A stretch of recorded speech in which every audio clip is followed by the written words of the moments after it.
Nah, mungkin kalian pernah dengar kan istilah PK alias peninjauan kembali. Jadi sebenarnya apa sih PK itu? Siapa yang mau tahu?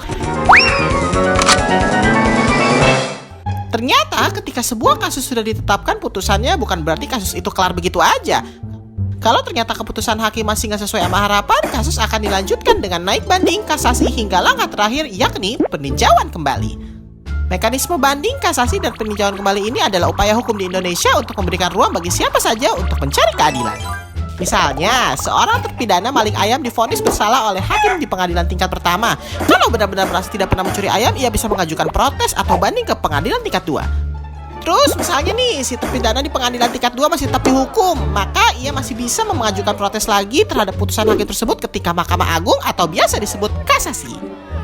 Udah kasasi, terpidana masih juga dihukum dan ia merasa belum mendapatkan keadilan. Ia masih dapat berjuang kembali mencari keadilan melalui peninjauan kembali atau PK. Jadi peninjauan kembali adalah upaya hukum paling puncak bagi seorang terpidana untuk mendapatkan keadilan. Sesuai Undang-Undang KUHP, syarat untuk mengajukan peninjauan kembali antara lain adanya bukti baru atau biasa disebut novum yang biasa membantah putusan hakim sebelumnya. Misalnya, ada bukti foto si terpidana pencuri ayam tidak berada di lokasi kejadian karena dia sedang berada di tempat lain. Kedua, keputusan hakim dengan jelas memperlihatkan sesuatu yang khilaf atau keliru. Bagaimana peluang dari putusan peninjauan kembali? Putusan peninjauan kembali pada umumnya sama seperti upaya hukum lainnya, seperti ditolak dan diterima. Kalau ditolak, artinya terpidana harus menjalani hukuman. Nah, sedangkan kalau putusan peninjauan kembali diterima, maka terpidana bisa bebas dari segala tuntutan, lepas dari segala tuntutan, atau bisa juga mendapatkan keringanan hukum.